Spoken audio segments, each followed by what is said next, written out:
제가 복음서를 볼 때요 가장 중요한 것이 무엇이라고 말씀을 드렸냐면 복음서를 볼 때 가장 중요한 게 혹시 뭐라고 혹시 기억나세요?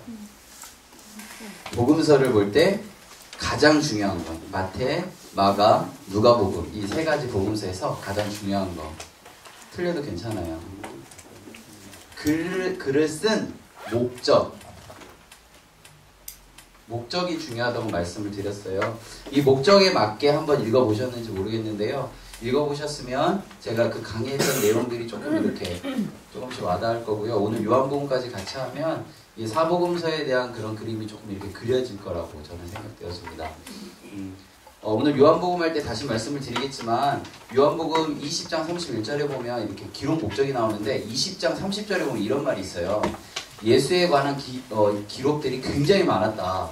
굉장히 많았는데 그 중에서 내 이런 기록 목적에 따라서 이런 기록 목적에 집중하기 위해서 이러한 사건들을 내가 이렇게 선택했다. 이런 부분들이 있어요. 그래서 저번 주에 이게 집사님 한 분이 질문을 하셔서 그 부분에 좀 연결해서 말씀드리면 기사가 달랐다. 뭐 다른 기사 뭐 요렇게가 아니라 여러 개의 기사가 있었는데 그 중에서 마태복음의 기록 목적에 맞게 이런 부분들을 선택했고 마가복음, 누가복음에 맞게 취사 선택을 한 거예요. 그러니까 그 사건 자체가 여기는 맞고 여기 틀리고 이런 게 아니라 뭐 예를 들어서 질문을 그대로 하면 세베대의 아들도 좌우를 요구했고 어머니도 좌우를 요구하거든요.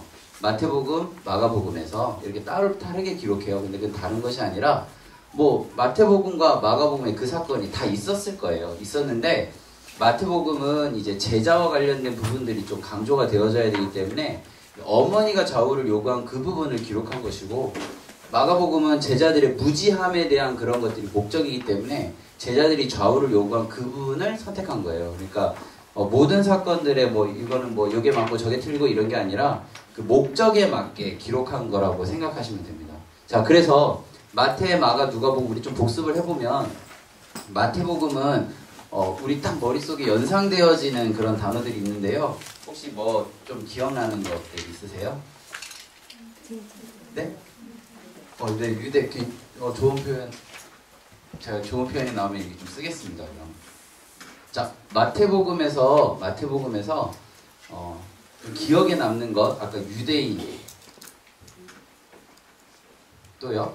산상수훈. 아, 감사합니다.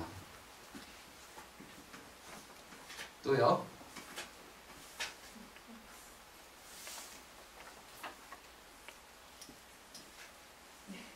일시정지 버튼을 누르셔서 구약 같은 거 기억나지 않아요? 그죠? 구약을 성취한 거, 뭐 제자도 생각나고요. 또 족보. 아, 족보 좋습니다. 족보가 왜 맨 앞에 기록되어 있는지 이런 부분들. 자, 여기서 저는 좀 강조했었던 부분이 이 구약이라는 단어를 좀 많이 강조를 했어요. 그러니까 유대인들이 구약을 많이 하는 유대인들이 그 구약에 있는 메시아가 그리스도라는 사실을 마태는 전하고자 했고 그것의 성취되어지는 모습들을 하나씩 밟아가는 그런 부분들이 마태복음에 있었다라는 것을 우리는 이야기를 나눴습니다. 족보가 맨 앞에 있는 이유는 구약을 총정리하는 것 이렇게 말씀을 드렸죠. 이 부분에 대해서 다시 한번 이야기를 드리면 너무 길어지니까 이렇게 좀 말씀을 드리고요. 마가복음에서 제일 중요한 부분은 혹시 뭐였나요? 네? 아, 네, 십자가 좋습니다. 왜 십자가가 중요하게 됐죠? 네? 네? 맞아요. 편하게 얘기하세요. 베드로. 왜 베드로라는 얘기가 나왔어요? 베드로의 뭐 동역자이기도 하고 통역했던 그 마가가 그죠? 그래서 베드로를 통해서 들은 이야기, 베드로를 통해 들었기 때문에 제자들이나 이런 사람들은 믿음이 있어요, 없어요? 믿음이 없고 뭐 이런 얘기들이 이제 조금씩 이제 기억이 나는 거예요. 자, 누가복음에서 우리가 기억나는 건 뭐였어요? 아, 네, 감사합니다. 이방인, 여자, 아이 같은 이런 좀 약자들, 그죠? 그런 구절들을 우리 같이 봤습니다. 자, 그러면 여기서 지금 제가 저번 주에 이런 부분들을 얘기했고요.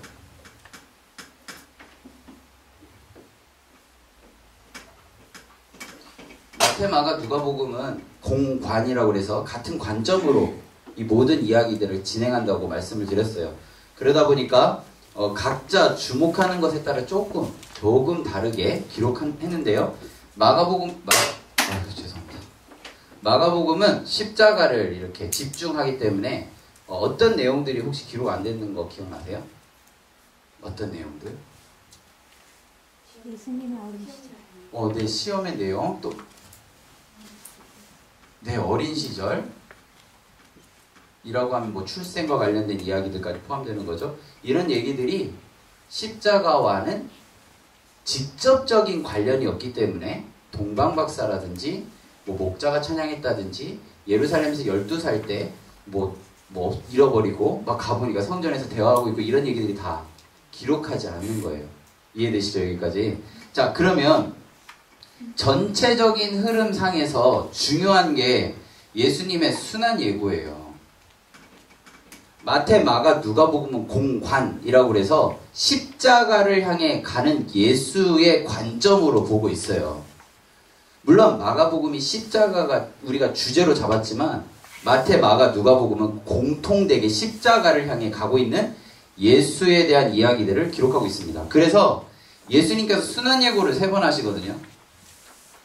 여기부터는 제가 저번 주에 말씀드리지 않은 부분이에요. 순환 예고를 3번 하시는데 첫 번째 순환 예고는요. 베드로 신앙 고백 후회하세요. 3번. 그러니까 첫 번째, 3번 중에 첫 번째. 두 번째는요. 변화산에서 내려오신 후회하세요. 세 번째는요. 예루살렘 입성 전에 하세요. 그래서 이렇게 똑같은 예수님이 나 이제 십자가에 달려 죽는다 아니면 내가 이제 곧 죽는다 이런 표현을 3번 하는 것으로 기록하고 있습니다. 왜요? 마태, 마가, 누가복음은 십자가를 향해 가는 예수님에 대한 공통된 관점으로 기록된 복음서이기 때문입니다. 제가 이거 어제 저번 녹화한 걸 다 보니까 이 부분을 제가 설명을 안 드렸더라고요. 그래서 이거 오늘 보충으로 설명을 드리고요. 요한복음을 설명을 드리겠습니다. 이제 요한복음 강의를 다 한 다음에 제가 핸드아웃 나눠드린 거 이거 좀 같이 보고요. 오늘 마칠 건데 요한복음은 마태, 마가, 누가복음하고 다른이 아니라 다른 관점으로 쓰여진 복음서예요. 자, 마태, 마가, 누가복음은 어떤 관점이라고요? 십자가로 가는 예수님. 요한복음은 십자가로 가는 예수님도 기록되어 있지만 20장 31절 같이 보겠습니다. 기록 목적이 아예 달라요. 기록 목적. 31절 우리 같이 읽을까요? 20장 31절입니다. 시작. 다 못 찾으셨어요? 자, 천천히 하겠습니다. 자, 요한복음 20장 31절. 자, 다 찾으셨죠? 자, 읽습니다. 시작. 오직 이것을 기록하면 너희로 예수께서 하나님의 아들 그리스도이심을 믿게 하며 또 너희로 믿고 우리는 생명을 얻게 하려. 자, 30절 먼저 제가 읽어드릴게요. 예수께서 제자들 앞에서 이 책에 기록되지 아니한 다른 표적도 많이 행하였으나 많이 행하셨어요. 그 중에서 이것을 기록한 기록 목적은 뭐라고요? 자, 여기서 한 단어로만 얘기하면 믿게 하는 거예요. 믿게 하는 거. 그래서 요한복음은요, 새신자들을 교육하는데 제일 적절한 책인 겁니다. 요한복음은 어떤 믿지 않는 사람한테 예수를 믿게 하는 목적으로 쓰여진 복음서거든요. 철저하게. 그래서 요한복음의 키워드를 첫 번째 키워드를 대라 하면 믿음이에요. 믿음. 그래서 모든 이야기들은 믿음이에요. 믿음. 믿지 않기 때문에, 믿기 때문에 그 영접도 믿어야 영접할 수 있잖아요. 그죠? 믿고 그 이름을 힘입어 생명을 얻게 하려 합니다. 그러니까 생명을 얻게 한다는 거는 구원받는 거잖아요. 구원받으려면 무엇이 필요해요? 믿음이 필요한 거예요. 그래서 요한복음 전체는 믿지 않는 상황 속에 있는 사람들을 믿게 하는 목적을 갖고 있는 거예요. 자, 우리 믿어야 되는데요. 예를 들어 믿어야 되는데 믿지 못하는 이유가 뭐예요? 두 글자로. 의심. 맞아요. 의심을 다른 단어로 표현하면 뭘까요? 불신. 불신을 또 다른 단어로 표현하면 뭘까요? 교만도 될 수 있죠. 교만. 또 무지. 또 제가 원하는 답 나올 때까지 있잖아요. 막 그런 거 있잖아요. 난 그렇게 하지 않았는데 저 사람이 그렇게 생각하는 거 있잖아요. 오해. 우리가 예수님을 오해하면 믿을 수 없는 거예요. 그래서 요한복음의 많은 이야기들은 예수님을 오해해요. 오해. 예를 들어서 예수님의 오병이어 사건, 요한복음 6장에 나오는데요. 우리 같이 볼까요? 요한복음 6장 1절부터 나오는 오병이어 사건에서 이 오병이어를 한 이유가 뭘까요? 오병이어를 한 이유 6절에 나옵니다.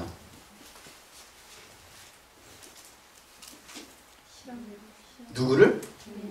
제자 한 명을 시험하려고 이 일을 한 거예요. 이 사건을 한 거예요. 이해되세요? 그런데 이거를 경험한 사람들은 15절 예수를 뭐 삼으려고 그래요? 임금 삼으려고 그래요. 예수님의 사역을 오해하기 시작해요. 그래서 예수님께서 뭐라고 얘기하시냐면 26절입니다. 26절 우리 같이 읽을까요? 시작. 예수께서 대답하여 이르시되 내가 진실로 진실로 너희에게 이르노니 너희가 나를 찾는 것은 표적을 본 까닭이 아니요 떡을 먹고 배부른 까닭이로다.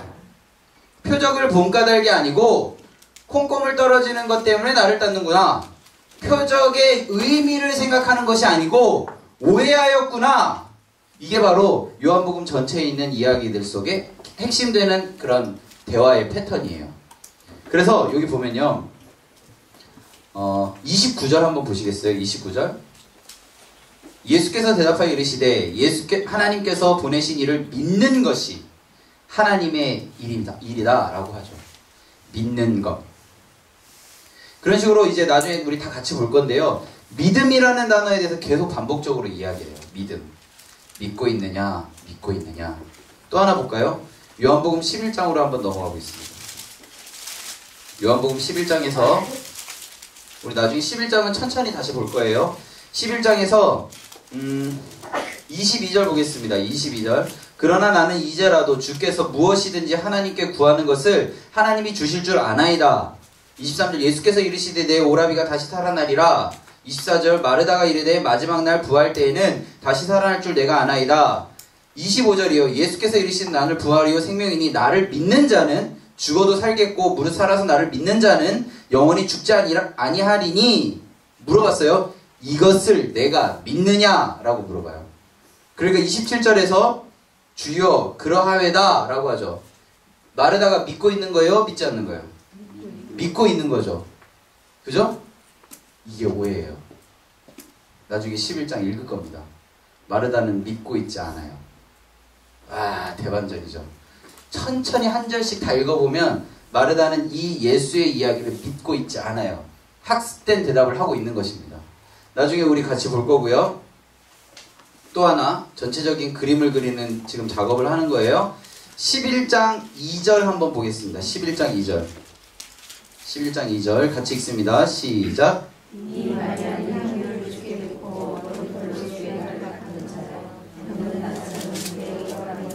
자, 마리아는 여기서 어떻게 표현하고 있어요?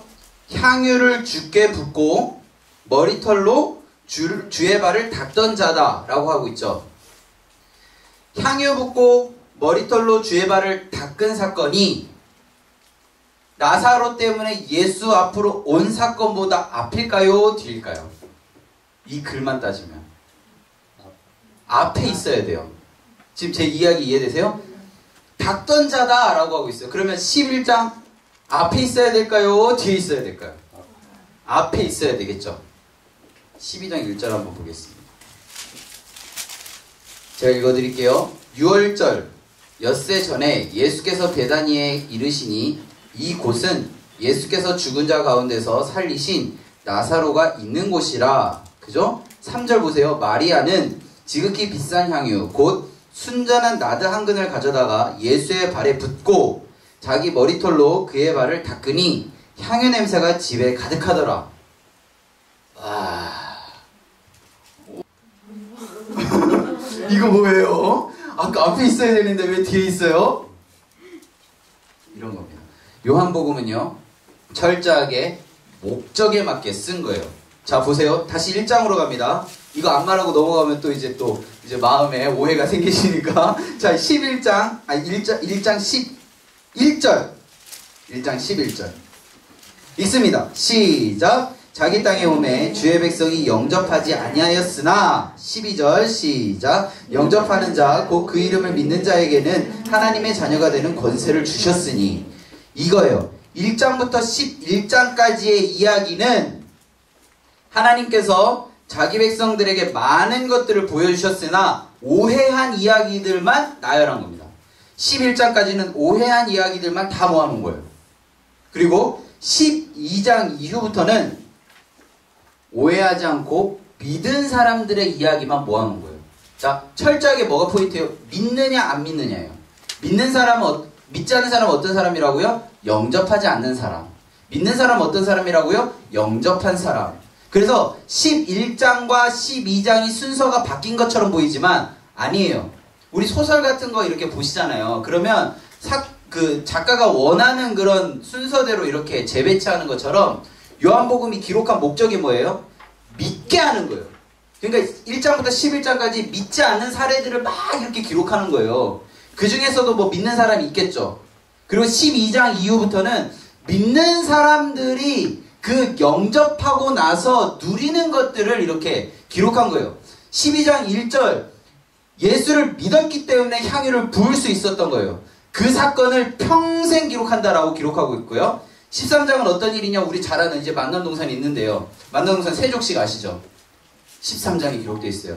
끝까지 사랑하는 사람, 끝까지 하나님께 사랑한 자, 뭐 이런 표현이고 14장부터 16장까지는요 성령에 관련된 이야기예요. 믿는 자만 성령을 누릴 수 있죠. 17장에는 대제사장적 기도예요. 18장부터 체포되고 뭐 이런 얘기들이 나오거든요. 그러니까 11장까지는요 믿지 않는 모습들을 이렇게 보여주는 거예요. 왜 이렇게 기록했다고요? 20장 31절 믿게 하는 게 포인트이기 때문에요. 믿게 하는 거. 요한복음은요 철저하게 믿게 하는 거예요. 믿게 하는 거. 여기까지 지금 잘 따라오고 계시죠? 자, 그래서 여기 보면 왜 이런 것들을 썼는가? 당시에 그 이스라엘에서 성전이라는 곳은요 굉장히 중요한 곳이에요. 그런데 그것이 무너져 버렸어요. 그러니까 신앙의 근간이 없어진 거예요. 신앙에서 가장 중요하다고 생각되어지는 중심지가 없어진 거예요. 그러니까 이때 당시의 사람들이 신앙의 기준을 세워야 됐던 거예요.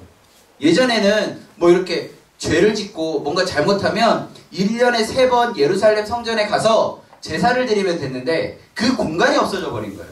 그러면 이 자신들의 생각들 안에서 이 신앙의 근거, 주제들을 정하기 시작하죠. 첫 번째 뭐 정결, 뭐 두 번째 뭐 안식, 뭐 이런 것들이 있었어요. 7번째 부활.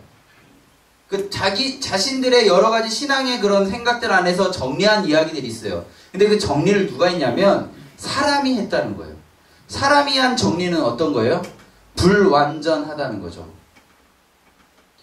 불완전한데 여기에 요한이 볼 때 플러스 예수님이 되면 완전해지고 이 완전한 예수를 믿으면 구원을 받는다는 그런 하나님의 감동이 있었던 거예요. 그래서 요한복음을 기록하게 된 거죠.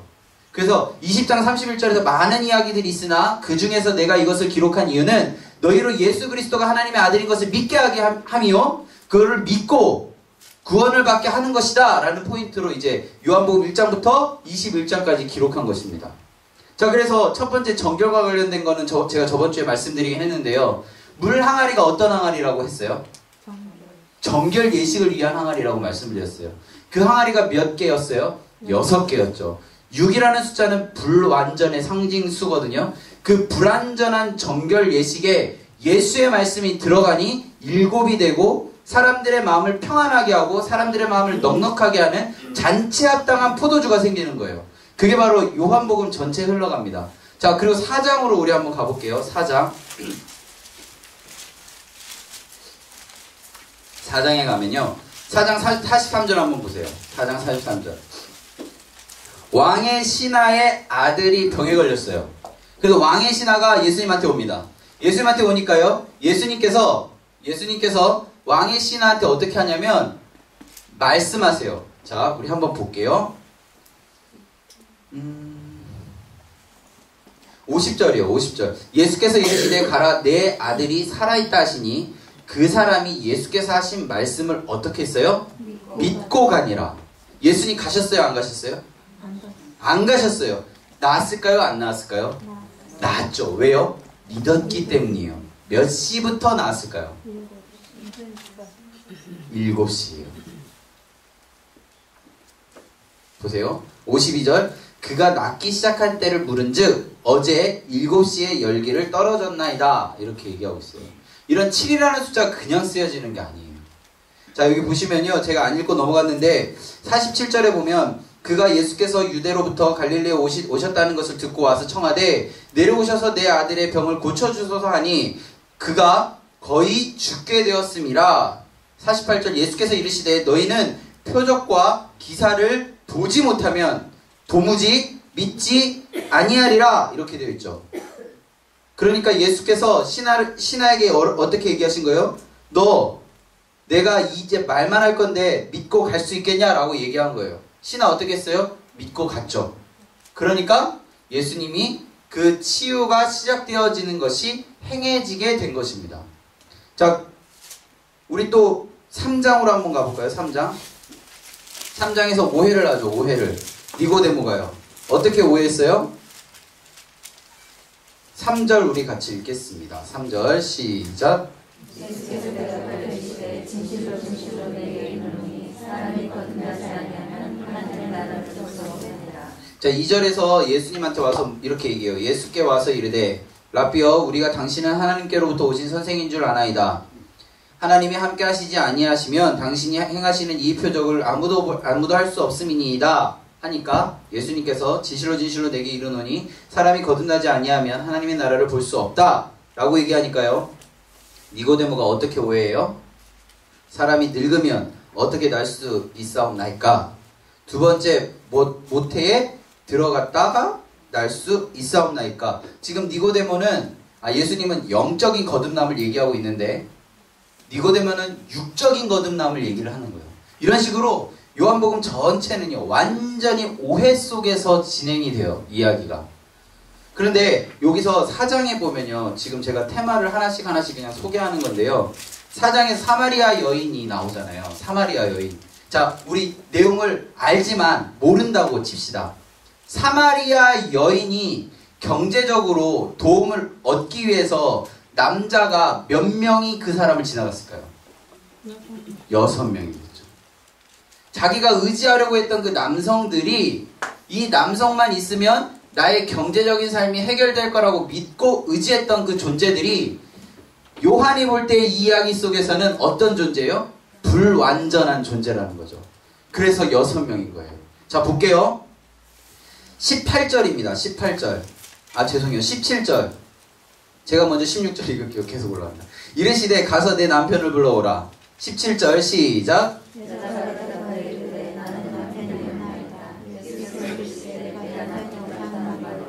18절 제가 읽을게요. 너에게도 남편 5이 있었고 지금 있는 자도 내 남편이 아니니. 그죠? 그러면 몇 명이에요? 6명이죠. 불완전 속에서 남자에게 기대려는 이 마음, 우리는 사실 잘 모르죠. 만나보지 않았으니까. 그런데 예수를 만나고 나서 이런 이야기가 있은 후에 19절에서 여자의 표현이 바뀌어요. 맨 처음에 예수를 딱 처음 만났을 때 9절에 보면요, 유대인이라는 표현을 써요. 그냥 유대인의 한 사람. 근데 자신의 그런 불완전한 요소의 무엇인가를 딱 건드리는 순간 예수를 어떻게 표현해요? 선지자라고 표현해요. 선지자. 그리고요, 이야기를 쭉 진행하는 과정 속에 이 여자의 입술에서 어떤 이야기가 나오냐면 25절 호칭 보세요. 유대인의 한 사람으로 봤던 그 사람을 메시아로 봐요. 그리스도라고 봐요. 예수를 믿은 거예요? 안 믿은 거예요? 믿은 거예요. 사람에게 의지하고요, 무언가 사람의 힘을 의지했던 이 사람이요, 예수를 그리스도라고 믿는 순간 이 여자가요, 마을로 들어가서 예수를 자랑하기 시작해요. 사람들을 의지하면서 우리 너무 많이 설교를 들었기 때문에 제가 말하지 않아도 잘 아시잖아요. 사람의 눈을 피해서 우물에 올 수밖에 없었던 여인. 성경에는 구체적으로 기록하고 있지는 않지만 그런 상황이든지 아니면 제가 이야기한 것처럼 남자에게 뭔가 기대려고 하는 이런 마음이 있었던 여인이든지 간에 어쨌든 유대인이라고 봤던 그 남자와 이야기를 진행하는 과정 속에 입술로 메시아입니다라고 고백하자 그의 행동이 바뀌는 거예요. 그의 출신 성분, 그의 사람들의 시선, 이런 거는 그에게 중요하지 않은 게 되는 거예요. 이게 바로요, 로마서 1장 16절에 나와 있는 내가 복음을 부끄러워하지 않는다는 표현이에요. 예수님 믿는 사람은요, 복음을 부끄러워하지 않아요. 예수님을 믿는 사람은 절대 복음을 부끄러워하지 않아요. 42절에 보면 그 여자가 말하되 이제 우리가 믿는 것은 내 말로 인함이 아니니 이는 우리가 친히 듣고 그가 참으로 세상의 구주신 줄 압니다 라고 하는 거예요. 알고 있는 것, 믿고 있는 것, 그 모든 것들이 일치하기 시작하는 거예요. 그러면 그 삶이 가만히 있을 수 없는 거예요. 와, 이번 주에 그 담임 목사님 설교에서 우리들이 세상에 그리스도의 향기가 되어야 한다는 이야기가 바로 이 이야기예요. 우리들이 예수를 알면요, 우리들의 삶이 바뀌어요. 예수를 알면요, 우리들의 모습이 바뀌어요. 예수를 알면 우리들의 눈빛이 바뀌어요. 그게 바로 예수를 믿는 거예요. 그게 복음을 부끄러워하지 않는 거예요. 전도는요, 적극적 전도가 있다면 소극적 전도도 있어요. 전 이 소극적 전도가 작은 전도라고 생각하지 않아요. 우리들의 삶 자체가 그리스도의 향기가 되어서요, 사람들이 저 사람이 왜 저러지? 라는 그런 물음표가 던져지면 그게 전도의 시작이라고 생각되어져요. 사마리아 여인이 물 길르러 간 시간은 몇 시일까요? 제가 다 말해줬어요. 6시겠죠. 한번 볼까요? 6절 보세요. 6절. 몇 시예요? 6시죠. 6시. 정오라고 하는데요, 저는 사실 그거 중요하다고 생각하진 않아요. 사실. 왜냐하면 저는 이런 숫자나 요한복음에 기록된 이런 단어들이 그냥 기록했다고 생각하지 않아요. 예수님 믿게 하기 위해서 철저하게 계산되어진 단어들이라고 생각하거든요. 그래서 6시에 갔고 남자가 6인 여자가 사람들 앞에 나갈 수 없었는데 예수를 만나고 예수를 믿었더니 사람들 앞에 나갈 수 있었고 그가 진짜 그리스도라고, 그가 세상의 구주라고 이야기할 수 있었던 사건이 이 요한복음 4장에 기록되어 있다고 저는 생각합니다. 맞을걸요? 우리 또 하나 볼까요? 우리 5장으로 한번 가보겠습니다. 요한복음은요, 너무 재밌는 책이에요. 너무요 심플해요. 이게 구조가 어떻게든 믿게 하는 게 포인트니까. 자, 5장 1절 보면요, 유대인의 명절이 되어 예수께서 예루살렘에 올라가시는데 2절에 보면 예루살렘에 있는 무슨 곁? 양문 곁에 히브리 말로 베데스다라는 못이 있는데 거기에 행각 5이 있는데요, 거기에 전설이 있었어요. 베데스다 연못에서 물 한 방울이 뚝 떨어졌을 때 제일 먼저 그 물에 들어간 사람이 몸에 있던 병들이 다 치료된다라고 그런 전설이 여기 성경에 기록되어 있잖아요. 그러면 우리 상식적으로 한번 생각해 봅시다. 제일 먼저 물 안에 들어갈 수 있는 사람이 누구일까요? 그 병자들 중에 제일 건강한 사람이에요. 제일 건강한 사람. 근데 이게 사람이 뭔가 전설이나 뭔가 신화에 빠져버리면 이 상식이 무너지기 시작하거든요. 그러니까 제일 건강한 사람이 물에 딱 들어갔다 나오니까 진짜 나온 거예요. 그리고 또 제일 건강한 사람이 들어갔다 나온 거예요. 그러니까 그게 전설이 되어서 늘 흘러나오던 이야기가 팩트가 된 거예요. 팩트가. 사실이 되어버린 거예요.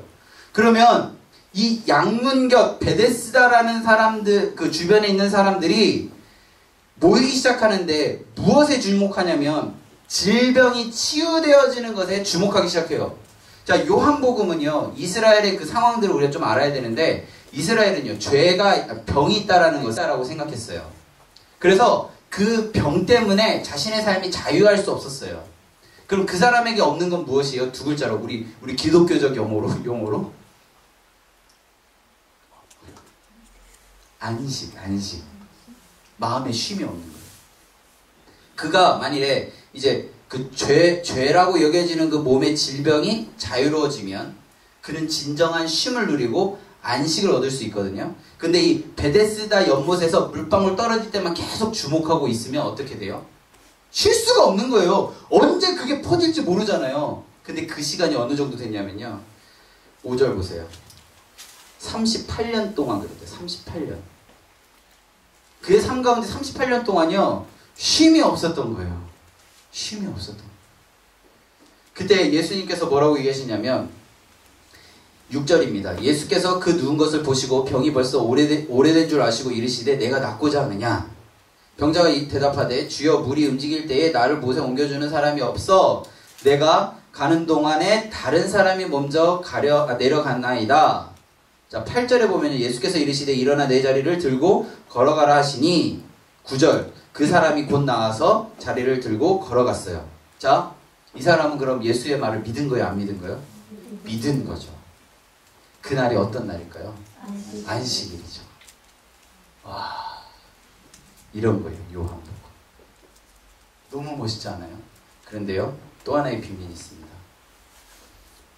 10장입니다. 10장.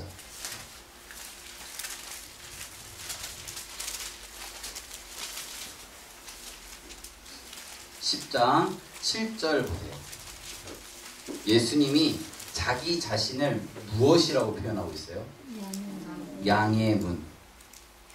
혹시 여기 영어 성경 갖고 있는 분 혹시 계신지 모르겠는데요.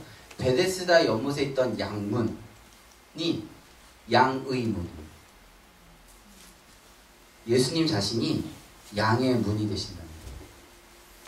베데스다 연못 옆에 있던 양의 문. 어떤 곳이었냐면요. 예루살렘으로 들어갈 때 재물들이 들어가던 곳이에요. 유일하게 돈을 받지 않고 들어갈 수 있는 유일한 문이에요. 그럼 베데스다 연못은 어떤 연못일까요? 원래는 재물들을 씻는 그런 물이었어요. 먼 길을 걸어오다 보면 재물들이 이렇게 더러워지잖아요. 그리고 막 상처도 날 수 있고 그런 것들을 씻어주는 연못이 필요하잖아요. 그게 바로 베데스다 연못이었어요. 원래 예배를 준비하던 공간이 무엇으로 바뀌었어요? 사람들을 치료하는 공간, 사람들의 전설의 공간, 사람들의 소문의 공간이 되어버린 거예요. 무엇 때문에? 사람들의 생각 때문에. 상식이 무너진 세상 속에서 하나님의 일하심이 무너져 버리는 거예요. 저는요, 이 땅에 있는 많은 이야기들이요, 상식적으로만 생각하면 하나님의 공의가 세워져 갈 수 있다고 저는 생각하는 사람이거든요. 우리 안에 너무나도 상식이 많이 무너진 거예요. 하나님은 상식을 이야기하고 계십니다. 다시 돌아오면 예수님께서 회복하신 건 뭐예요? 베데스다 연못의 원래 의미예요. 씻고 예루살렘 하나님 앞으로 들어가는 데 있어서 재물들, 우리 자신이 재물이 되어 들어갈 때에 예수님이 그 문이 되어서 들어가게 하시는 거예요. 십자가 사건을 통해서. 휘장이 예수님의 십자가 사건이 완전히 찢어지거든요. 그래서 우리가 지성소로 바로 들어갈 수 있어요. 예수님이 양의 문이 되어주셨기 때문이에요. 양의 문은 어떤 곳이라고요? 돈을 안 내도 들어갈 수 있는 곳이라니까요. 돈이 많은 사람, 돈이 적은 사람, 남녀노소, 빈부격차 다 상관없이 누구나 들어갈 수 있는 곳이 바로 양의 문이라는 거예요. 그게 바로 예수님이 되어주신다는 거예요. 그래서 우리는 누구나 다 히브리서의 이야기처럼 은혜의 보좌로 담대히 들어갈 수 있게 되어지는 거죠. 우리는 우리의 모습이 다 다르잖아요. 다 다른 것은 하나님의 이름 가운데 예배하는 통로가 다르다는 거예요. 그렇기 때문에 뭐 누구는 이렇고 누구는 저렇고 그러면 누구는 이렇고 저렇고가 세상의 이야기로는 마음 가운데 부담인데 우리들의 마음 가운데 기쁨이 되어지는 거죠.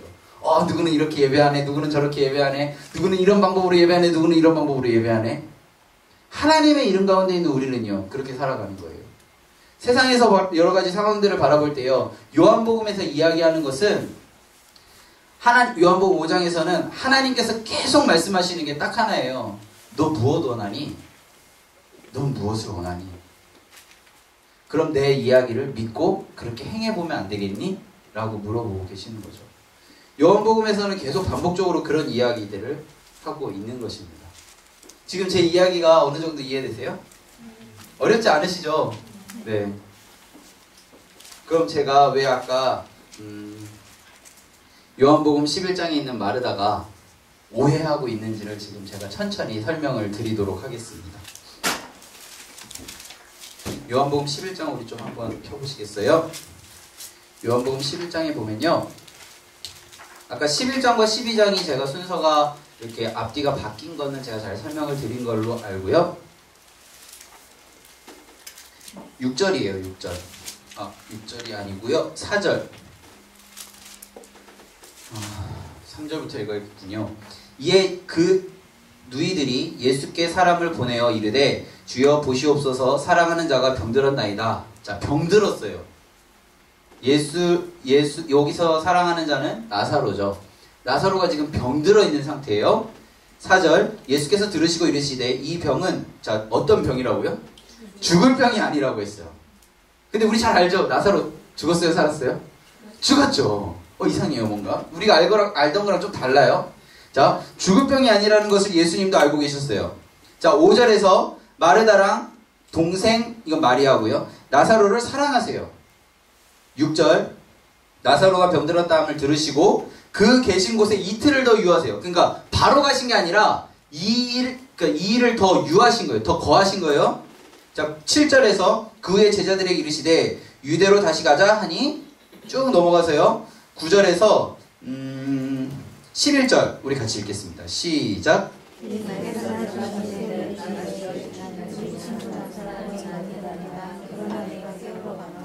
자, 11절 우리 알고 있는 전이해를 다 없애는 거예요. 알고 있는 거 다 없애는 거예요. 나사로를 향해서 예수님이 죽을 병이라고 안 했어요. 그죠? 그러니까 또 이틀이 지났어요. 그리고 11절에서 예수님께서 나의 친구, 우리 친구 나사로가 잠들었다고 표현했어요. 그러면 그리고 깨우러 가자고 얘기했어요. 우리들 어떤 표현일까요? 죽은 사람을 일으키러 가는 것 같아요? 아니면 잠자는 사람을 깨우러 가는 것 같아요? 지금 제 무슨 말인지 아시겠죠? 자, 그러니까 제자들 똑같이 물어본 거예요. 12절에서 제자들이 이르되 주여 잠들었으면 낫겠나이다 이런 표현을 하는 거예요. 이해되시죠? 그러니까 예수님께서 아니라고. 예수는 그의 죽음을 가리켜 말씀하신 것이나 그들이 잠들어 쉬는 것을 가리켜 말씀하심을 생각하는지라. 14절 이에 예수께서 밝히 이르시되 나사로가 죽었다라고 표현하는 거예요. 좀 이상하지 않아요? 이틀을 유하셨어요. 그러면 우리 조금 거칠게 표현하면 예수님은 나사로가 죽을 때까지 기다린 거예요. 너무 무섭지 않아요? 나사로 죽을 때까지 예수님 기다렸대. 그러니까 도마가 바로 이렇게 얘기해요. 이제 우리 선생님 이제 가면 죽겠구나.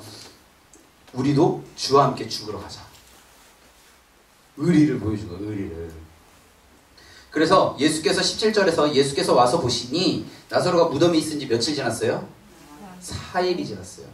저는 어렸을 때 이게 사흘, 나흘 이거 헷갈려가지고요. 사흘이 4일 같고 나흘이 4일 같고 헷갈리지 지금 여기 계신 분들은 아니겠지만 저는 어렸을 때 그게 너무 힘들었어요.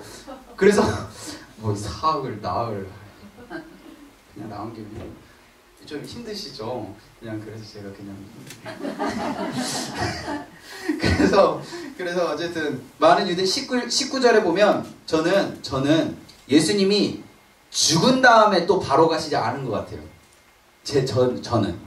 왜냐하면 예수님이 이틀을 기다리시고 또 죽은 지 4일이 된 거예요. 그죠? 왜냐하면 우리가 지금 안 보고 보긴 봤지만 잘 못 본 부분이 있어요. 4절에 보면 이로 말미암아, 마지막 부분이요. 이로 말미암아 영광을 받게 하려 합니다. 예수님의 포인트는 뭐예요? 영광이에요. 영광. 자, 하나님의 영광을 내가 사랑하는 마리아, 마르다, 나사로 이 정도의 스케일이라고 표현할게요. 스케일을 좀 작게 보신 게 아니라 엄청 크게 보고 계신 거예요. 왜요? 19절의 표현 때문이에요. 뭐라고 되어 있어요? 많은 유대인. 많은 유대인들이 모일 때까지 기다리고 계셨던 거예요. 예수님의 머릿속에 뭐가 있어요? 내가 죽고 뭐 이런 게 아니에요. 많은 유대인들이 영광을 봐야 되는 거거든요. 왜냐하면 이 위치가 언제예요? 11장이기 때문이에요. 11장. 수없이 많은 오해들 속에서, 수없이 많은 그런 표적들 속에서 계속 오해하는 이들에게 마지막 한번 그 모습을 보여줌으로 인해서 영광으로 들어오게 하기 위한 것이에요. 그래서 많은 사람들이 모였어요. 21절 마르다가 예수께 여짜오되 주께서 여기 계셨더라면 내 오라비가 죽지 아니하였습니다. 아까 우리 같이 읽었던 부분이죠. 그러나 나는 이제라도 주께서 무엇이라고 하나님께 구하시는 것을 하나님 주실 줄 아나이다. 와, 진짜 멋진 얘기를 해요. 23절 예수께서 이르시되 내 오라비가 다시 살아나리라. 24절 마르다가 이르되 마지막 날 부활 때에 다시 살아날 줄 아나이다. 자, 예수님은 지금 나사로가 지금 살아나는 걸 얘기하고 있는데 마르다는 뭐라고 얘기해요? 마지막 날. 유대인들의 개념의 마지막 날 부활을 얘기하는 거예요. 예수님의 말을 어떻게 하고 있어요? 오해하고 있어요. 이거요, 저 모태신앙이거든요. 저 태어났을 때부터 교회라는 이 울타리 안에 있었어요. 저는 저희 목교회 개나리반 1번이었거든요. 교회 유치원 다녔어요. 교회 유치원. 유치원도 교회 유치원 다니고, 우리 엄마 아빠 다 교회 다니고, 나중에 엄마 아빠가 막 장로 권사 되더라고요. 저는 주변에 다 교회 다니는 사람들밖에 없어요. 막 전도하라고 그러면 제일 힘들어요. 다 교회 다니는 사람들인데 전도하고 데리고 올 애가 없는 거예요. 친구들 다 교회 다니고 막 학교 친구도 교회 친구고 막 좀 그랬거든요. 그러니까 제 머릿속에 좀 이렇게 교육받은 것들이 되게 많잖아요. 이렇게 말하면 이렇게 대답하면 칭찬받는 그런 거. 제가 어렸을 때 아직도 제가 신학교를 가기로 결정하게 된 몇 개의 계기가 있는데, 물론 아버지는 칭찬받으려고 간 것도 있지만 사실 신학교를 간 이유 중에 하나가요, 제가 중학교 때 조금 이렇게 마음 가운데 좀 불편함이 있었어요. 어떤 불편함이었냐면 예수님이 십자가 사건 얘기할 때마다 여러분 죄 다 없어졌다고 이렇게 저는 교육받았거든요. 그러다가 제가 중학교 2학년 때요, 어떤 선생님이 이렇게 특강을 하셨어요. 죄에 대해서. 여기 죄인이 아닌 사람 손 들어보라고. 그래서 제가 요 자리에 앉았거든요. 제가 손 들었어요. 왜 죄인이 아니라고 생각하냐고. 그래서 저 진짜 진지하게 예수님의 십자가를 믿으면 우리의 죄가 사해진다고 저는 배웠습니다라고 얘기했어요. 그러니까 선생님 뭐라고 하는지 알아요? 그게 죄야. 나 그 대화가 이상해가지고, 아니 나는 배운 대로 대답을 했고요. 그런데 그 말이 죄래요. 그럼 내가 이제까지 생각한 게 뭐지? 근데 그런 사건들이 몇 번 있었어요. 그냥 그래, 그런 좋은 생각을 했구나, 이런 말이라도 했으면요, 저는 신학교를 안 갔을 거예요. 뭔가 제가 신앙에 대한 그런 궁금증을 물음을 던졌을 때 항상 너 믿음이 더 커지면 알 수 있어 라는 대답을 듣거나, 아니면 너가 아직 잘 몰라서 그러는데 나중에 시간이 돼서 어른이 되면 다 이해하게 될 거야, 이런 대답만 들었거든요. 여기에서 나오는 마르다의 대답은요, 학습되어진 대답을 한 거예요. 예수가 뭐라고 얘기하냐면 지금 나올 수 있다라고 얘기하는데, 마르다는 학습되어진 대답을 하는 거예요. 믿어져서 고백하는 것이 아니라 학습되어진 고백을 하기 시작하는 거예요. 자, 보세요. 그러니까 예수께서 나는 부활이요 생명이니 나를 믿는 자는 죽어도 살겠고 무릇 살아서 나를 믿는 자는 영원히 죽지 아니하리라 되묻는 거예요. 이것을 내가 믿느냐? 그 말은 예수님이 이 마르다의 그 고백이 뭐라고 생각했던 거예요? 믿고 한 고백이 아니라 학습되어진 고백이라는 걸 알고 계신 거예요. 되물은 거예요. 너 이거 지금 내가 하는 말 믿느냐? 너 지금 못 믿고 있지? 믿어! 이런 얘기 하는 거예요. 그러니까 27절에서 마르다가 그 말을 알아들어요? 못 알아들어요? 못 알아듣죠. 주여 그러하외다. 뭐 너 믿냐? 라고 물어보는데 예 믿습니다. 계속 이렇게 얘기합니다. 어쩌면 체면치레하고 있는 거일 수도 있어요. 아니면 우리가 27절까지 이 묵상이요 오해일 수도 있어요. 그런데요, 저는 오해라고 생각하지 않아요. 우리 쭉 넘어가세요. 어디를 보면 되냐면 39절에서요 예수님께서 뭐라고 얘기하신 거예요? 나사로가 지금 살아날 거라고 얘기하신 거잖아요. 앞에. 그럼 무엇을 해야 돼요? 돌을 굴려야 되잖아요. 나사로 지금 나와야 되니까. 39절요 예수께서 이르시되 돌을 옮겨 놓으라 하시니 이 죽은 자의 누이 마르다가 이르되 주여 죽은 지가 사흘이 되었으며 벌써 냄새가 나나이다. 그 말은 뭐예요? 예수의 말을 믿은 거예요? 안 믿은 거예요? 안 믿은 거예요. 학습되어진 대답을 하고 있는 거예요. 그러니까 예수님께서 뭐라고 대답하냐면 40절 예수께서 이르시되 내 말이 내가 믿으면 하나님의 영광을 보리라 하지 아니하였느냐?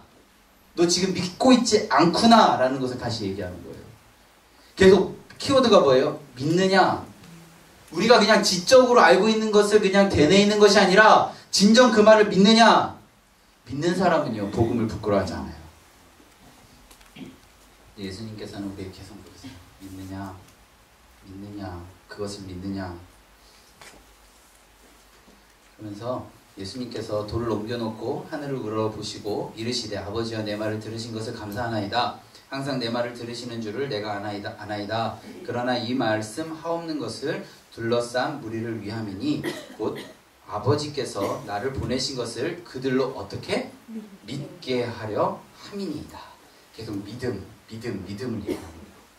요한복음 전체는 믿게 하는 거예요. 그래서 이 이야기들 우리가 잘 정리해 보면 요한복음에서 우리가 지금 쫙 가는 것 중에 안 나온 게 혹시 제가 막 엄청 지금 뭐 하고 싶은 얘기가 너무 많아서 생각하면서 못 들으셔서 집에 딱 가면 이상한 게 딱 나시는 분도 있을 수 있어요. 그래서 저한테 연락 오실 수도 있어서 제가 예측하고 미리 알려드릴게요. 요한복음에 하나님 나라 비유, 천국 비유가 지금 제가 한 거에 있었나요? 씨 뿌리는 비유 없었어요. 그죠? 이상하지 않아요? 저만 이상하죠? 자, 요한복음 어떤 책이라고 그랬어요?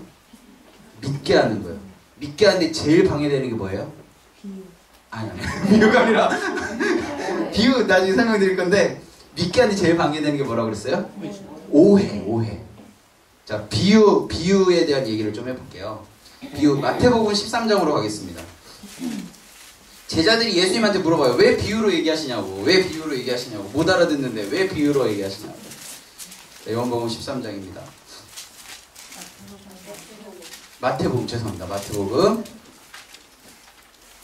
13장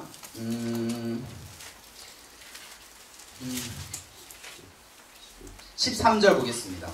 다 읽으면 좋은데요. 13절만 읽겠습니다. 읽습니다. 시작. 비유로 말하는 것은 그들이 보아도 보지 못하며 들어도 듣지 못하며 깨닫지 못함이라. 그러니까 비유로 얘기하면 안 되죠. 이해되세요? 지금 비유로 얘기하는 이유가 못 알아듣게 하려고 하는 거예요. 못 알아듣게 하려고. 예수님이 이 천국 비유가 너무나도 소중하기 때문에 아무나 들으면 안 되는 복음이기 때문에 이 이야기가 요한복음에는 적절하지 않은 거예요. 어려워요? 자, 비유가 상세하게 설명되어지는 것들이 있죠. 그죠? 그게 바로 마태복음, 마가복음, 누가복음이죠. 그런데 그 이야기를 사람들이 깨끗하게 투명하게 잘 이해할 수 있었을까요? 못해요. 너무 어렵기 때문에. 그래서 요한복음에는 아까 말씀드렸죠. 많은 이야기들이 있는데 목적이 뭐예요? 목적이? 믿게 하는 거예요. 믿게 하는데 조금 예를 들어서 마태복음에서 십자가에 직접적이지 않으니까 출생과 관련된 내용을 다 뺐다고 그랬잖아요. 그죠? 그리고 시험에 3가지 시험의 이야기를 다 뺐다고 그랬잖아요. 그러니까 요한복음도 그래서 비유를 뺀 거예요. 예수님의 이야기들 많은데 그 중에서 바로 이걸만 딱 보면 믿게 되어져야 되는데 딱 보고 막 머리 아프고 이거는 뭔 말인지 모르겠고 막 이러면은 믿는 데에 방해가 되어지잖아요. 오해가 생기잖아요. 오해된 걸 겨우 풀어놨는데 또 비유 보고 또 오해 생기고 막 이러면 안 되잖아요. 그래서 요한복음에는 비유가 없는 거예요. 그리고 좀 기적적인 거, 치유 이런 거 기록하고 있지 않아요. 자, 철저하게 목적성이 뭐라고요? 믿게 하는 거. 그래서 요한복음 우리 20장으로 우리 넘어갈게요. 요한복음 20장 도마 이야기. 자, 요한복음 20장 볼 때는요, 제가 나눠드린 요한의 용어 이 핸드아웃에서요 3쪽을 보시면서 설명 들으시면 좋습니다. 3쪽. 우리 도마 이야기 잘 알잖아요. 도마 이야기. 그죠? 도마 이야기. 도마 어떤 사람이에요? 의심의 아이콘. 그죠? 저는 그런데 이 성경을 공부하면서 어쩌면 아닐 수도 있다라는 생각을 하게 되었어요. 그 이야기 드릴게요. 자, 요한복음 20장 24절입니다. 12제자 중 하나라고 디두모, 이거 쌍둥이를 디두모라고 그래요. 디두모라 불리는 도마는 예수께서 오실 때에 함께 있지 아니한지라. 도마 이야기는요, 요한복음에만 기록되어 있어요. 그게 포인트예요. 자, 25절에 보면 다른 제자들이 그에게 이르되 우리가 주를 보았노라. 그죠? 하니 도마가 이르되 내가 그의 손에 못자국을 보며 내 손가락을 그 못자국에 넣으며 내 손을 그 옆구리에 넣어보지 않고는 믿지 않겠노라 라고 되어 있어요. 자, 25절에서 반복적으로 나오는 그 동사가 하나 있는데 뭘까요? 보다 라는 동사예요. 보다. 자, 제자들이 예수를 어떻게 했어요? 봤어요. 그죠? 그리고 도마가 문제가 되었던 건 뭐냐면, 믿는 데에 문제가 되는 건 뭐냐면 보지 못했기 때문이에요. 자, 우리 나누어 드린 프린트아웃 한번 보시고요. 여기 보다라는 동사가 헬라어는 이렇게 5개가 쓰여요. 5개가 이거 영어로 그냥 쓴 건데요. 그냥 브레페인 뭐 이런 거 그냥 영어 그대로 읽으시면 되는데, 뭐 중요한 것은 그 여기 보시면 빈칸 신약 전체에서 쓰여진 영어로 헬라어 동사의 뜻이 3가지밖에 안 되는데 요한복음만 5가지가 다 쓰여진다는 게 포인트예요. 그 중에서 여기 보면 그 I로 시작된 거 있잖아요. I로 시작된 거. 그죠? 4번째 줄. 그리고 첫 번째 줄은 요한복음에만 쓰여졌다는 게 포인트예요. 그러니까 뭔가 보는 것을 좀 구분해서 쓰고 있어요. 첫 번째로 그 맨 윗줄에 있는 이 보다는 그 제가 파란색으로 쓰였잖아요. 감각적인 시각 육체로 눈으로 보는 거예요. 예를 들어서 제가요, 저기 뒤에 산이를 보다 이렇게 하면 이 첫 번째 줄에 있는 이 보다예요. 근데 예를 들어서 산이가 지금 갑자기 벌떡 일어나서 나가요. 나가는 걸 보다 하는 것도 첫 번째 줄이에요. 근데 예를 들어서 제가 산이랑 여기 오기 전부터 계속 뭐 연락을 하고 있다가 산이가 내일 좀 급한 일이 있어서 8시 40분까지만 있고 가겠습니다 라고 미리 이해를 구했어요. 그럼 산이가 가는 것을 그냥 보는 것으로만 하는 것이 아니라, 아, 산이가 나랑 약속한 40분에 뭘 해야 돼서 나가는구나 라고 이해하고 보는 거죠. 구분하는 거예요. 그러니까 여기 보면 이 4번째 줄에 있는 이 보다는 이해한 상태로 보는 거예요. 자, 제가 잠깐 도마 이야기 잠깐 적고요. 바로 옆에 21장으로 한번 가볼게요. 21장 20장이요. 20장 1절. 막달라 마리아가 무덤에 와서 돌이 무덤에서 옮겨진 것을 어떻게 했어요? 보고 그냥 옮겨진 것을 봤어요. 그죠? 옮겨진 것을 봤다라는 이 보다는 첫 번째 줄에 있는 동사를 썼어요. 지금 제가 하는 얘기가 이해 안 되면 그냥 저런 얘기를 하는구나 하고 넘어가세요. 근데 이게 좀 의미가 있어서 설명을 드리는 거예요. 그런데 보세요. 8절. 그때야 무덤에 먼저 갔던 그 다른 제자가 들어가 보고 어떻게 했어요? 믿더라 라는 표현을 써요. 이 보다는 4번째 줄에 있는 동사를 써요. 그러니까 믿으려면요, 이해를 동반해서 봐야 되는 거예요. 그냥 시각적으로 볼 때는 믿어지고 안 믿어지고가 이렇게 뭐가 이렇게 설명이 안 되어 있는데, 이해를 동반해서 그 상황을 보면 믿어지는 거예요. 자, 다시 25절로 갈게요. 25절에서 도마가 의문을 던졌던 포인트에 보다, 제자들이 부활하신 예수를 보다 라고 할 때 그냥 보다로 끝났을 때는, 시각적으로 보지 못한 현상을 얘기할 때는 믿고 안 믿고가 기록되어 있지 않아요. 지금 이해되시죠? 그런데 나중에 예수님의 부활 사건을 믿고 안 믿고의 보다는 이해를 동반해서 보기 위해서는, 그죠? 맨 마지막 줄이에요. 이해를 동반해서 믿기 위해서 보기 위해서는 손으로 넣어봐야 되고, 그죠? 그리고 또 못자국을 이렇게 난 것을 이해를 동반해서 이렇게 만져보면서 봐야 되는 거예요. 자, 제가 왜 이런 얘기를 조금 지금 어렵지만 드리는 얘기는, 우리가 신앙적인 현상 속에 지금 있어요. 지금 저는 이 교회 안에 성령님이 계시다고 믿는 사람이거든요. 그리고 또 우리들의 삶 가운데 성령님이 계시다고 믿는 사람이에요. 그런데 우리들의 눈으로 보여지는 현상이 그냥 시각적으로만 보면 믿음과는 별개되어지는 이야기가 된다는 거예요. 그냥 현상이에요. 지금 뭐 대통령 후보가 15명이 나왔잖아요. 이것도 하나님의 영적인 뭐 흐름 안에 있다라고 저는 보거든요. 이해하고 보는 거예요. 하나님의 영적인 흐름으로 이해하고 보는 거예요. 그러면 하나님의 뜻이 보이는 거예요. 그런데 그게 아니라 왜 대통령 후보 15명이 나왔지? 그거 내려면 4억이나 내야 된다는데 15%가 안 되면 4억 그냥 다 날린다는데 돈이 많나? 막 이런 생각을 하게 되는 거죠.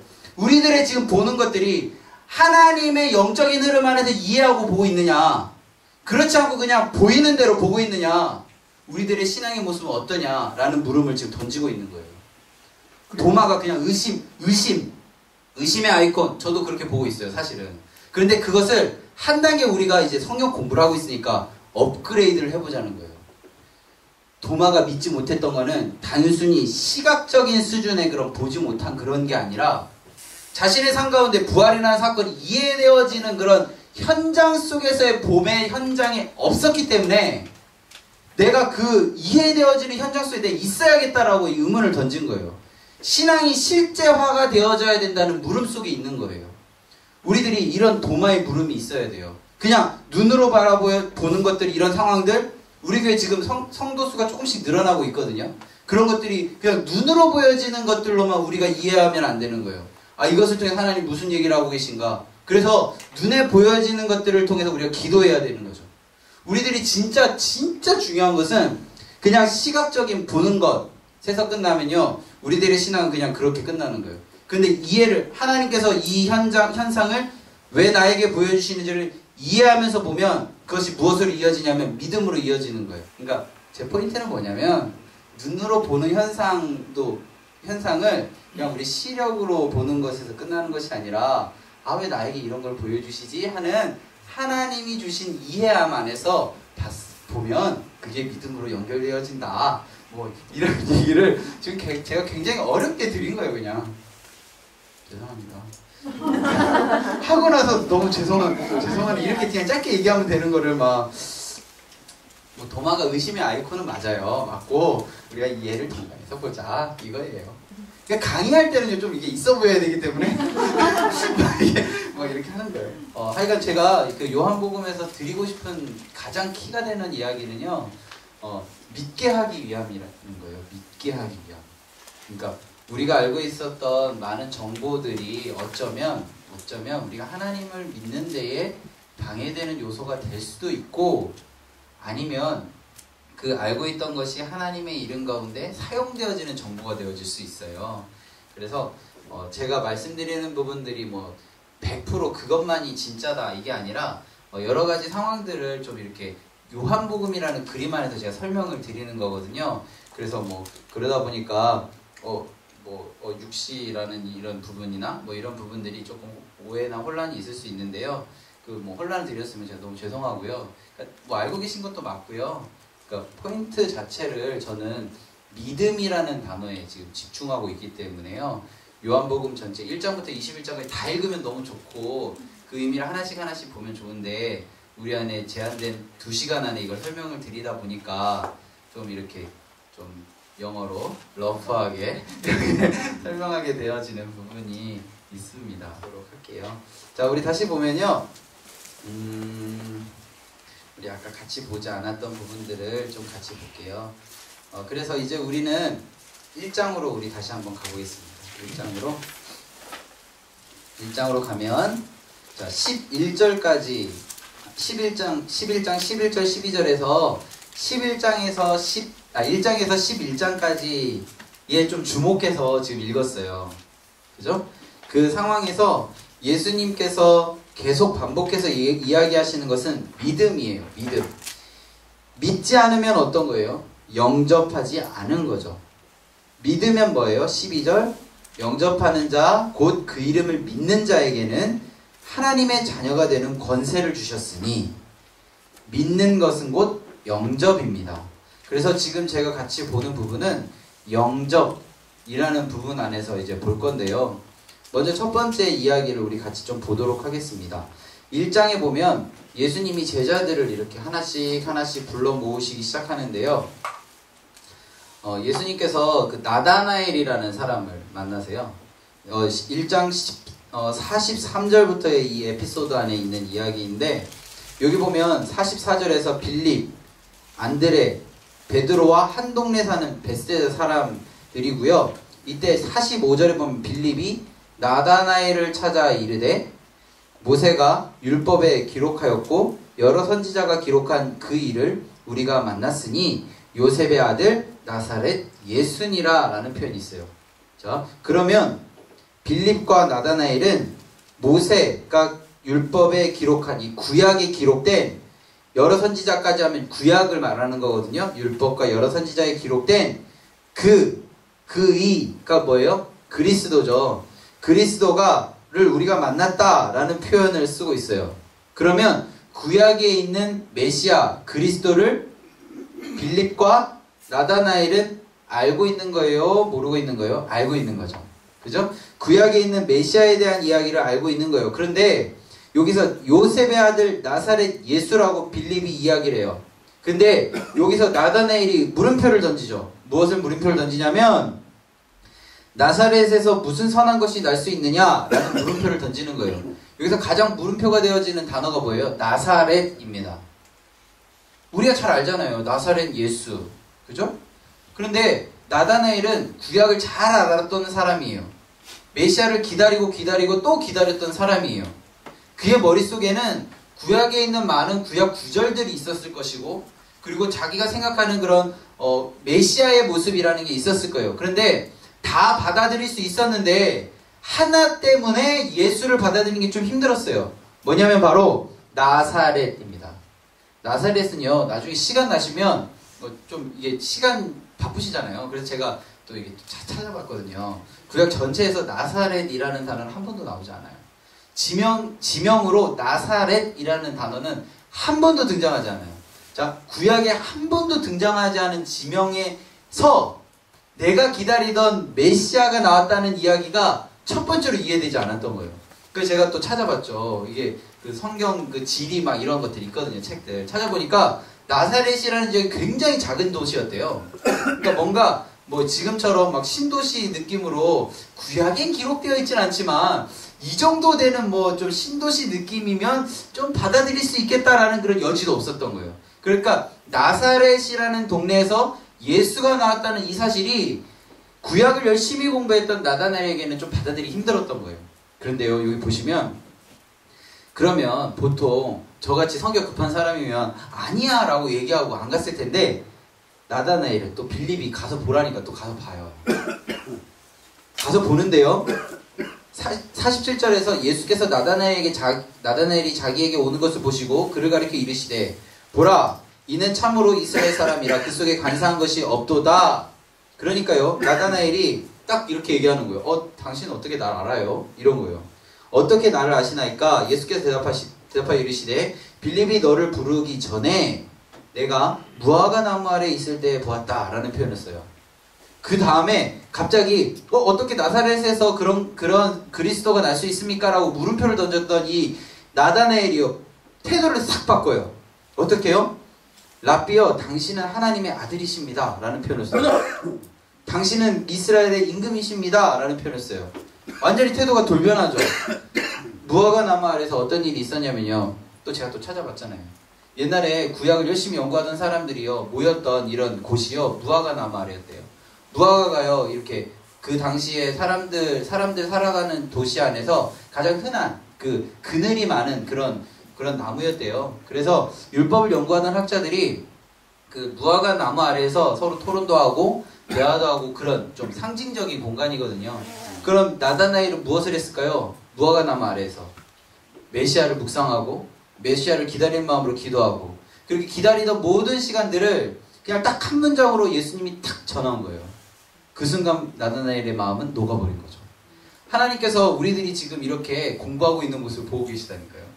그러면서 딱 새벽 예배 딱 드리는데 하나님, 네가 어저께 그 훈련학교 때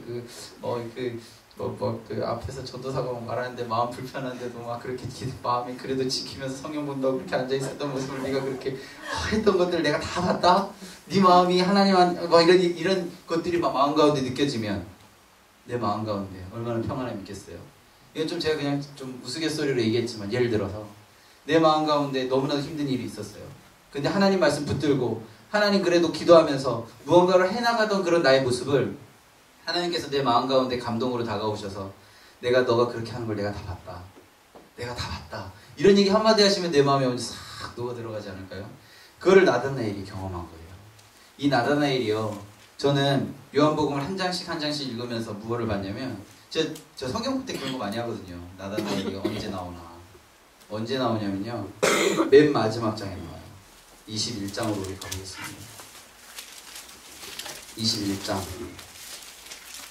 예수님이 십자가에 달려 돌아가시고 제자들이 뿔뿔이 흩어져서 21장 1절에 보면 디베랴 호수에서 또 제자들이 자기에게 나타나신 그런 상황 속에서 2절에 보면 제자들의 명단이 7명이 나오는데 그 중에 한 명이 바로 나다나엘입니다. 1장 처음에 나오는 이 나다나엘이 2장부터는 이름이 등장하진 않아요. 등장하지 않다가 20장까지도 등장하지 않다가 21장 모두가 예수가 죽은 후에 흩어지고 나중에 디베랴 호수라는 곳에서 7명이 모여있는 그 순간 마지막까지 자리를 지켜서 있었다는 거예요. 나다나엘이 지킬 수 있었던 이유는 딱 하나입니다. 제가 이 성경 안에서 봤을 때는 예수님은 나의 마음을 알아주시는 분이지, 예수님은 내 모든 모습들을 봐주신 분이지, 내 기도를 들으신 하나님이지, 예수님은 메시아지, 이런 마음이 그의 마음 가운데 어떻게 됐기 때문에? 믿어졌기 때문에 끝까지 자리를 지킬 수 있었습니다. 우리가 하나님의 이름 가운데 살아가는 데 있어서 어쩌면 무명한 사람처럼 살아갈 수도 있어요. 사람들이 잘 몰라줄 수도 있어요. 그런데 우리들 마음 가운데 나다나엘처럼 하나님께서 허락하신 그 감동과 기쁨이 있다면 우리가 드러나고 안 드러나고, 우리가 돋보이고 안 돋보이고, 그런 것들이 중요한 것이 아니라 끝까지 묵묵히 하나님의 자리를 지켜나갈 수 있게 되어지는 거죠. 우리들 안에 믿음이 있느냐 없느냐, 그것은 자리를 지키고 끝까지 하나님 곁에 있을 수 있는 이야기로 전환되어지기 시작하는 겁니다. 여기 보면요, 14장으로 가보도록 하겠습니다. 먼저 13장 볼게요. 13장에서 12장부터는 그 영접한 사람들의 이야기라고 말씀드렸잖아요. 영접한 사람들을 하나님께서 13장 1절을 보세요. 어떤 표현을 쓰시냐면 끝까지 사랑하신다는 표현을 씁니다. 끝까지 사랑하신대요. 끝까지 사랑하시는데요, 그 표현으로 세족식을 하신 거예요. 세족식을 하실 때 제가 이거 우리 고등부 아이들한테 설교할 때, 세족식을 한다는 것은 사람의 발을 씻을 때는 2가지 방법으로 씻을 수 있거든요. 첫 번째 방법이 뭔지 아세요? 무릎 꿇고, 우리가 잘 아는 것처럼 무릎 꿇고 내 손으로 그 사람의 발을 만지면서 씻을 수 있는 방법이 있어요. 두 번째 방법은요, 이렇게 좀 웃긴 거예요. 좀 안 웃으셔도 되는데 웃겨야 된다는 부담감이 갑자기 들어서 이 도대에 발이 있잖아요. 그럼 내 발도 같이 넣어서 이렇게 비비면은 씻을 수 있는데 이게 웃기지 않죠? 웃기려고 했는데 말하다 보니까 이게 웃기지 않는다는 사실을 알게 되었어요. 그래서 그러니까 뭔가 무릎 꿇지 않아도 사실은 발을 씻을 수 있어요. 근데 깨끗하게 씻을 수는 없죠. 예수님께서는 확신하건대 끝까지 사랑하시는 그 마음을 표현하기 위해서 무릎을 꿇고 손으로 씻으셨습니다. 성경에 나와 있죠. 4절에서 저녁 잡수시던 자리에 일어나 겉옷을 벗고 수건을 가져다가 허리에 두르시고 이에 대하에 물을 떠서 제자들의 발을 씻으시고 그 두르신 수건으로 닦기 시작하십니다. 이 모습이 끝까지 사랑한 거예요. 그러면서 이제 베드로 이야기 잘 아시죠? 베드로가 다 씻겨주십시오 이렇게 얘기하니까 그 이야기 우리 잘 아시면서 마지막으로 그냥 쭉 넘어갈게요. 그럼 쭉 넘어가서 마지막에 예수님께서 뭐라고 얘기하시냐면요, 34절에 보면 새 계명을 너희에게 주노니 서로 사랑하라. 내가 너희를 사랑한 것 같이 너희도 서로 사랑하라. 35절 너희가 서로 사랑하면 이로써 모든 사람이 너희가 내 제자인 줄 알리라. 근데 우리는 어떻게 살아가야 된다고요? 믿는 자답게 살아가야 되는 거죠. 그래서 지금 좌우에 가까이 계신 분들이 아마 대부분 이렇게 동역자와 관련된 그런 좀 이렇게 좀 가까우신 분들이잖아요. 그분들을 예수님께서 무릎 꿇고 발을 씻기셨던 그 마음으로 끝까지 사랑하셨으면 좋겠습니다.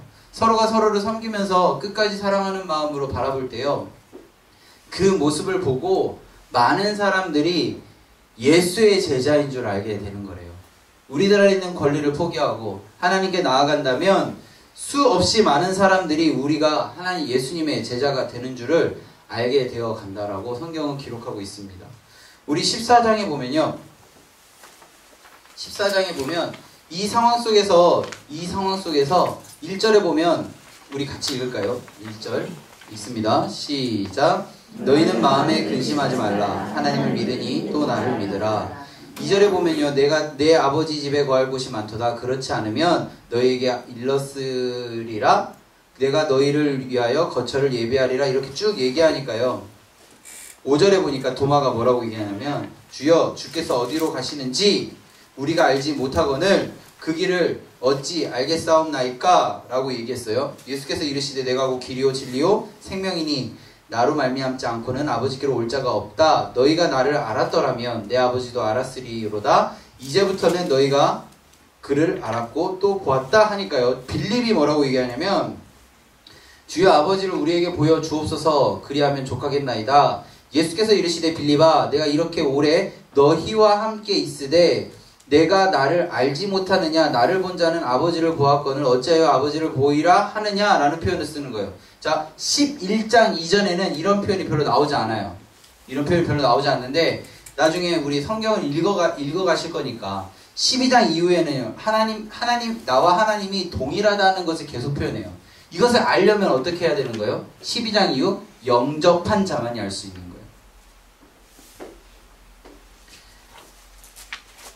그래서 우리 쭉 넘어가서요. 쭉 넘어가서요.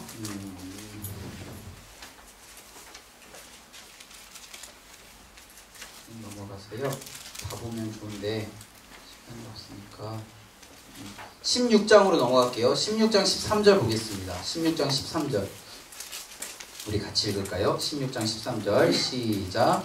그러나 진리의 성령이 오시면 너희 모든 진리 가운데로 인도하시고 그가 스스로 말하지 않고 오직 들은 것을 말하며 장래일을 너희에게 알리시리라. 자, 14장 1절에서 뭐라고 얘기했어요? 우리들의 마음 가운데 어떤 마음이 있다라고 했어요?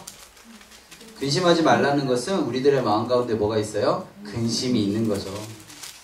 우리들의 삶의 자리에 우리가 하나님을 믿지만 하나님을 영접했지만 우리들의 인간의 연약함 때문에 우리는 근심이 있다라는 거예요. 그것을 예수님께서 아시고 근심하지 말라라는 표현을 쓰세요. 그리고 16장 13절까지 그런 얘기 뭐 쭉 이어서 하시다가 16장 13절에서 진리의 성령이 오시면 그가 너희를 모든 진리 가운데로 인도하시리니 그가 스스로 말하지 않고 오직 들은 것을 말하며 장래일을 너희에게 알리시리라 라고 되어 있어요. 진리는 뭐예요? 정답이죠. 정답을 아는 사람은 눈빛이 달라요. 정답을 아는 사람은 달라요. 정답을 아는 사람은요 눈빛이 달라져요. 세상에서 흐리멍텅하게 살아갈 수밖에 없는 이유는 정답을 모르기 때문이에요. 우리는 하나님을 따라가는 진리를 아는 사람이죠. 진리를 아는 사람은요 눈빛이 달라요. 예수를 믿는 사람은요 하나님의 이름 가운데 확신함 가운데 있기 때문에 그 길을 걸어갈 수 있어요. 그러나 14장 1절 우리들의 마음 가운데 근심이 있다는 거예요. 근심이 있다는 거예요. 그거를 하나님 몰라주시는 게 아니라 알고 계세요. 그래서 근심하지 말라라는 표현을 쓰시는 거예요.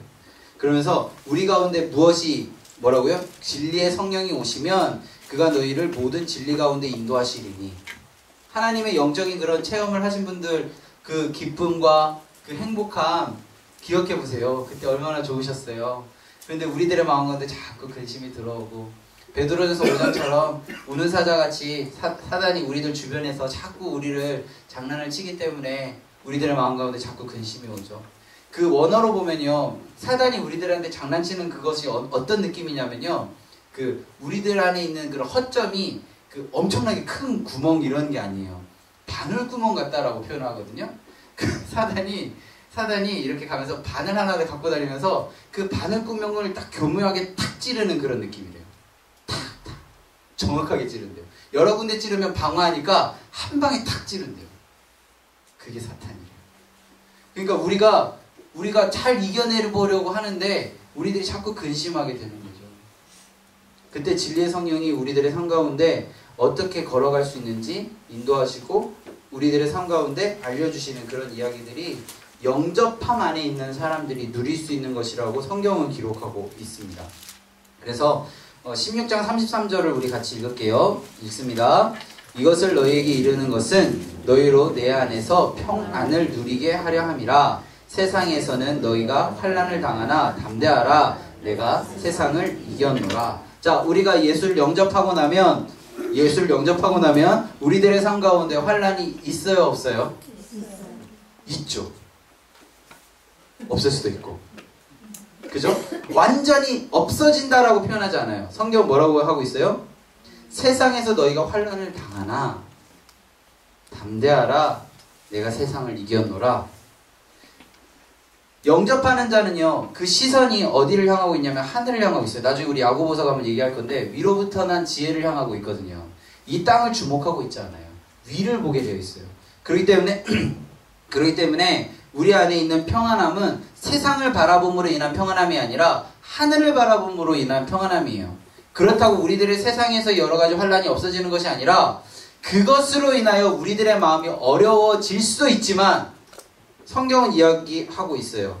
너희로 내 안에서 무엇을 누려라? 평안을 누려라. 왜요? 우리는 정답을 아니까. 하나님의 구원 안에 있으니까. 우리는 하나님의 천국 복음 안에 있기 때문에 그 천국 소망을 갖고 평안함을 누려라 라고 성경은 기록하고 있습니다. 예수님께서는요, 계속 이렇게 이 이후에 18장이 체포되시고요, 이렇게 쭉 가다가요 21장으로 우리 가보도록 하겠습니다. 21장 우리가 너무나도 잘 아는 이야기예요. 거기서 제가 나누어드린 핸드아웃 1쪽에 보시면요, 첫 번째 쪽에 보시면 제가 헬라어 원어로 이렇게 써놨어요. 이거 헬라어인데 사실 저도 잘 못 읽어요. 그래서 제가 뒤쪽에 보면 한국말로 번역을 해놨습니다. 이쪽에 보면 한국말로 번역해놨는데요. 먼저 1쪽을 보면 우리 잘 아는 이야기예요. 헬라어로 그 사랑이라는 단어를 네 가지로 표현을 해요. 첫 번째는 우리에게 익숙한 아가페. 그죠? 여기 보면 4번에 있는데요. 그 각주 보시면 조건 없이 주는 기독교의 무조건적인 사랑을 아가페라고 그래요. 그리고 이 본문에 나오는 필레오라는 단어가 있는데요. 필레오는 세 번째 뜻이에요. 친구와 친구 사이에 오가는 우정의 사랑. 그러니까 사람 사이에서의 그런 인간의 의리, 사랑, 이런 거 있잖아요. 그런 거예요. 그래서 여기 보면 남녀 간의 사랑은 에로스 이렇게 표현을 하거든요. 여기서 우리 너무 잘 아는 이야기를 좀 해보도록 하겠습니다. 예수님께서 그 베드로에게 물어보죠. 내가 나를 사랑하느냐? 내가 나를 사랑하느냐? 하니까 어떻게 얘기해요? 우리 본문을 같이 볼까요? 21장 15절입니다. 21장 15절. 우리 복음성가도 있으니까 우리 잘 아시죠? 베드로에게 이르시되 요한의 아들 시몬아, 내가 이 사람보다 나를 더 사랑하느냐 하시니 이르시되 주님 그러하나이다. 내가 주님을 사랑하는 줄 주님께서 아시나이다. 이르시되 내 어린 양을 먹이라 했어요. 한글 성경에는 이 사랑이 똑같은 단어로 쓰여져 있잖아요. 근데 헬라어 원어로 보면 두 단어가 다른 단어로 쓰여져요. 예수님께서는 내가 나를 아가페 하느냐라고 물어봐요. 그런데 이 제자 베드로는 내가 예수님을 필레오합니다 이렇게 표현하는 거예요. 그러니까 예수님은 그 기독교적인 무조건적인 사랑을 얘기하는데, 예수님 제가 3년 동안 예수님 따라다녔잖아요. 예수님 하라는 거 잘했잖아요. 이런 얘기를 하는 거예요. 이런 얘기를. 그러니까 예수님께서 또 뭐라고 얘기하시냐면, 두 번째 이르시되 요한의 아들 시몬아, 내가 나를 사랑하느냐? 이르되 주님께서 그러하니다. 내가 주님을 사랑하는 줄 주님께서 아시나이다. 요한의 아들 시몬아, 내가 아가페 하느냐? 베드로가 뭐라고요? 주님, 제가 필레오 하는 거 예수님 다 아시잖아요. 제가 얼마나 헌신 봉사했는데요. 제가 얼마나 많은 걸 포기했는데요. 예수님 따라다니면서 그 많은 이야기들을 제가 다 견뎌냈는데요. 예수님과의 사랑, 예수님과의 의리, 예수님과의 우정, 제가 한 거 예수님 다 아시잖아요. 이렇게 얘기하는 거예요. 그 예수님이요. 17절. 세 번째 이르시되 요한의 아들 시몬아, 그래? 내가 나를 사랑하느냐? 라고 하는 거예요. 여기서 사랑은요, 그래?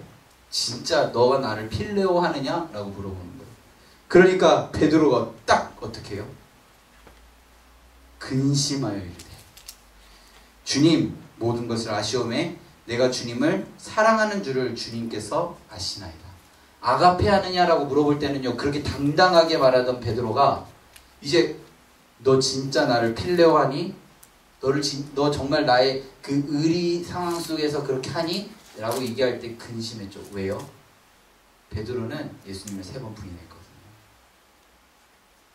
의리를 지키지 못했거든요. 우리는 하나님 앞에서 이런 모습들이 참 많은 것 같아요. 하나님께서 무언가를 요구하실 때 하나님 제가 이렇게 했잖아요. 이런 얘기 했잖아요. 저 나름대로 이렇게 하고 있거든요. 근데 정말 그것을 딱 얘기할 때 너 정말 그 마음으로 정말 진심으로 정말 하나님을 향한 그 의리를 지키기 위해서 라는 물음을 던졌을 때 우리는 사실 정직하게 예 라고 대답하기는 어려운 그런 인간입니다. 왜냐하면 우리는 연약하니까요. 우리들의 마음 가운데 근심이 있으니까요. 그래서 예수님께서는 이렇게 이야기하십니다. 17절 마지막에 보면 주님 모든 것을 아시오매 내가 주님을 사랑하는 줄을 주님께서 아시나이다. 예수께서 이르시되 내 양을 먹이라 라는 표현을 쓰십니다. 그래서 우리들의 삶 가운데 하나님께서 계속 물어보실 거예요. 그럼 우리는 우리 식대로 대답하겠죠. 그때마다 하나님께서는 다시 묻고 또 묻고 나중에 우리 식으로 물어보면 우린 당황하고 이런 이야기들이 이 성경에서 계속 기록되어지고 있는 거예요. 요한복음에서 제가 계속 반복적으로 이야기하는 것은 믿음에 대한 이야기를 했습니다. 믿음에 대한 이야기. 우리 식대로 믿는 것이 아니라 내가 믿기 편한 방법으로 믿는 것이 아니라 하나님의 이름 가운데 우리가 믿으면요. 요한복음 우리가 너무나도 많이 암송하는 구절이 있어요. 진리를 알지니 진리가 너희를 자유롭게 하리라. 진리가 뭐예요? 정답이죠. 예수님이 정답이잖아요. 예수님이 정답이기 때문에 우리들의 삶 가운데 그 예수님을 제대로 마음 가운데 받아들이면 우리들의 삶 가운데 자유함이 있게 되는 거죠. 고린도서 3장 17절에 보면 주의 영이 계신 곳엔 자유함이 있다라고 했어요. 당연하죠. 주님의 영이 있는 곳에는 하나님의 이름 가운데 진리가 있기 때문에 우리들의 삶 가운데 자유함이 있을 수밖에 없어요.